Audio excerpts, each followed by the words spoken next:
Hi, my name is Mackenzie, for those who might not know me.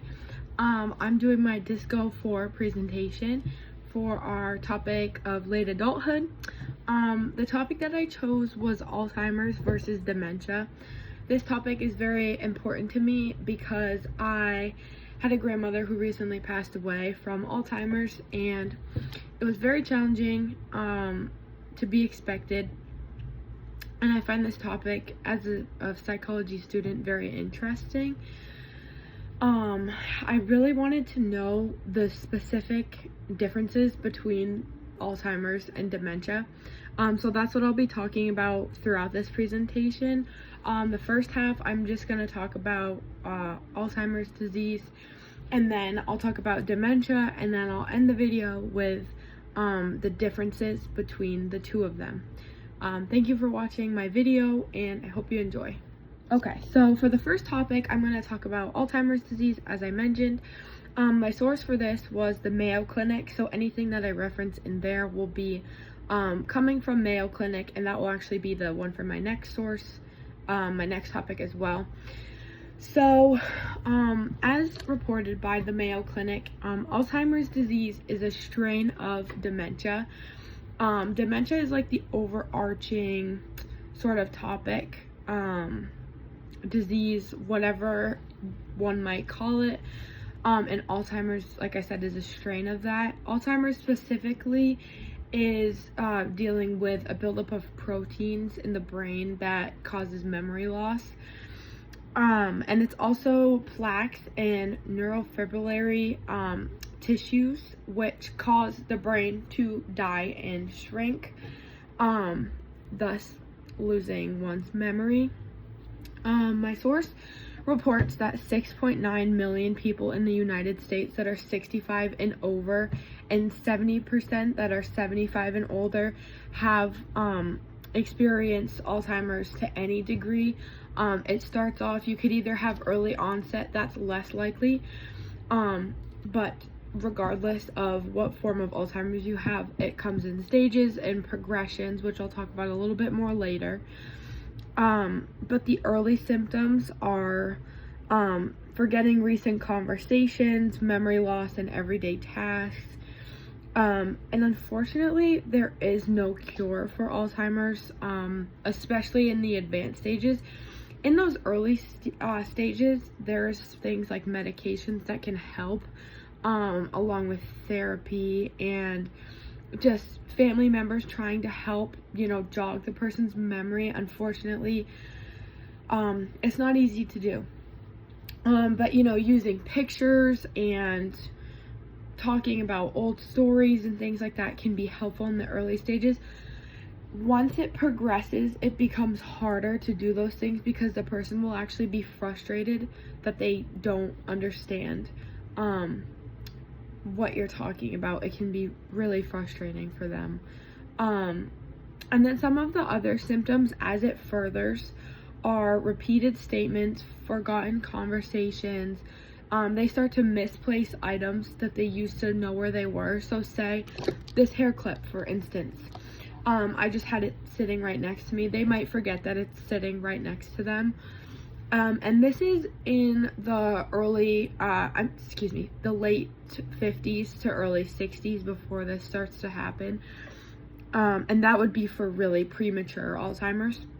They'll also get lost in places that are familiar to them. Eventually, they'll be lost in their own home. They'll forget family members and objects that I said were normal to them. Trouble finding words.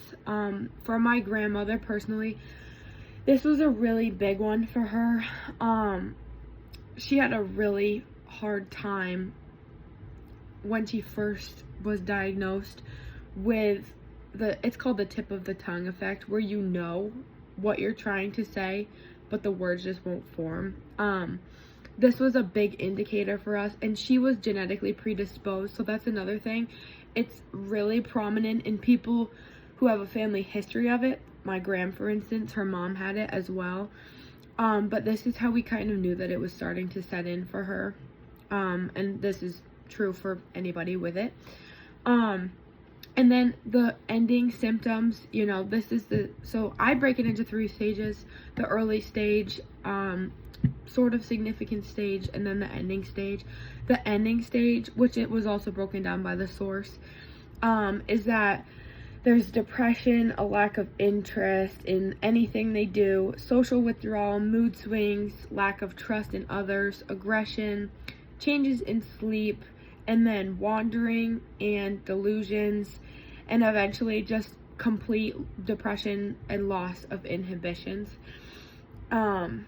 This is the point where my gram, she was not only the Alzheimer's fully set in for her and she just lost motivations, she was very aggressive towards the end, but she also had arthritis, crippling arthritis that she could not move her hands around, and Alzheimer's is inevitably what caused her life to end. Very unfortunate, but that's why I wanted to bring some light to this topic. On the positive side of things, some of the preserved skills that the source talked about were that people with Alzheimer's love books, and they love stories, memories, music, and crafts, especially things that are familiar to them. Earlier in the morning, they do a lot better with memory, cognition, and just being around people. And it's towards the end of the day that they start to, like a tired child, they start to lose their focus and they start to get really agitated. So that's the side of Alzheimer's, and now I'll just be going into the dementia side of things. Okay, so as I mentioned before, Mayo Clinic is also the source that I use for dementia as well, and I really chose to use the same source, in essence, different articles, because I felt that it would give me the most accurate comparison of the two diseases. So as I mentioned before, dementia, kind of an overarching topic, and there's different strands of dementia. The symptoms are sort of similar to Alzheimer's. They're not identical though. So dementia, I'm just reading off my notes here. Dementia is not just one specific disease, and it has multiple causes. So this is not necessarily just a genetically onset disease, and some people who are even younger can have forms of dementia, as young as children that have certain diseases, which I'll list off a little bit later. Alzheimer's is the most common cause of dementia. So it's sort of like a strand of mental illness that leads into dementia, especially in older adults. But like I said, it can happen in younger kids in some instances, but that often comes hand in hand with a whole nother set of disease. Some dementia symptoms are reversible, but not all of them necessarily. And then here's just a symptom list, just similar to what I used in the last discussion about Alzheimer's, but memory loss, communication issues, loss of spatial awareness, trouble with reasoning, problem solving, trouble with complex tasks, trouble with organization, movement control, poor coordination, and disorientation. So disorientation is a very similar sort of symptom between the two, and as I'm sure you've heard, there are some similarities between the two of them. I do just want to reference that I quoted that on both sides, Alzheimer's and dementia, from the Mayo Clinic source, and that was just in my notes. So the early onset dementia comes with personality changes and then eventually evolves into depression, anxiety, agitation, and often inappropriate behavior is a big difference. Alzheimer's, you don't really see as much inappropriate behavior, especially when it comes to like hospice nurses or just seeing people in public. This is something that I learned from the sources. The other thing is paranoia and hallucinations are similar and very consistent between both diseases. I wanted to make that clear. Dementia is also caused by damage of the nerve cells to the brain, so not as much of a protein buildup as it is the nerve cells. And so here's the irreversible signs of dementia. These are the different strands of dementia. Sorry, I messed that up in my notes. Alzheimer's, and then the other strands are vascular dementia, Lewy body dementia, frontotemporal dementia, and mixed dementia. I don't have the exact notes on each one of these, but I can tell you they have some sort of difference with what clicks them in the brain. So frontotemporal, obviously front of the brain, that affects all of the functions that happen in the front of the brain. Mixed dementia, I believe, is a mix of Alzheimer's and vascular dementia. Vascular has to do with constricted blood vessels in the brain. Lewy body, I'm not as familiar with. The source didn't provide a lot of information on that, but I am curious about it. And then also disorders that are not strands of dementia but are linked are Huntington's disease, and then traumatic brain injuries can initiate symptoms of dementia but will not be classified as dementia. And then Parkinson's is another big strand of dementia.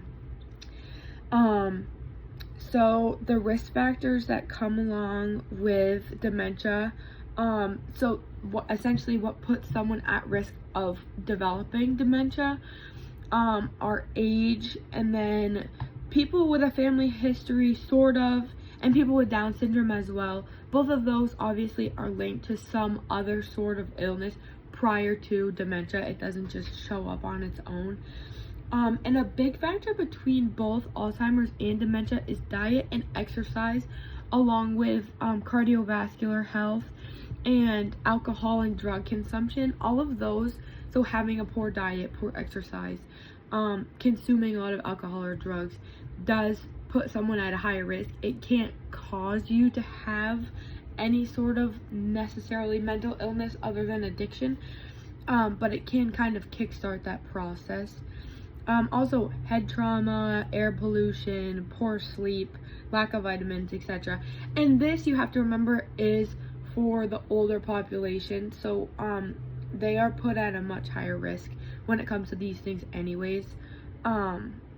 And then just the development will come along with that. Now I'm going to move on to talking about the differences between the two.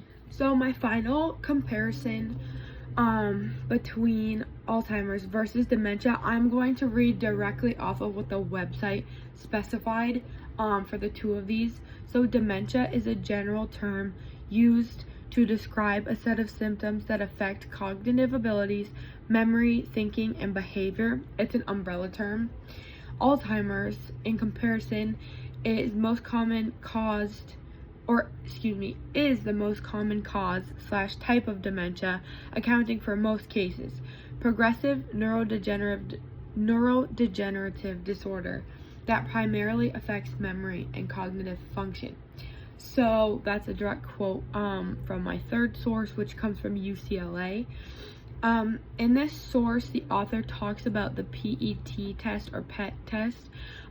They use something called sugar fluorodeoxyglucose, and it's covered by Medicare insurance or some other forms of elderly medical insurance. And this is what they use to determine the diagnosis. They used to just do sort of a spinal fluid analysis. It talked about it a little bit in the source, and that's how they would diagnose. But yeah, that's the test that they use for the Alzheimer's or dementia. This will just help them figure out, and it can be an early onset test as well. And then it just talked about in this source as well, I just wanted to touch on this.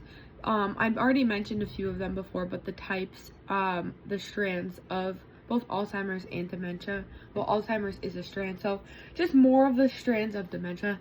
Vascular, I talked about, is restricted brain blood flow. Lewy body is similar to Parkinson's. Like I said, I don't have a lot of information on that one. Frontotemporal, that causes a personality change. And then the mixed dementia is Alzheimer's and vascular. And then the final thing that I just wanted to talk about, because it's really special to my heart and important, is that Alzheimer's and Brain Awareness and Prevention Month is June. That's really all the information that the source gave. But in June, you know, just think about Alzheimer's awareness and your fellow peers that you might know who have had family struggles with Alzheimer's. I appreciate you taking the time to watch my video. Please feel free to reach out with any questions or comments or concerns. Thank you.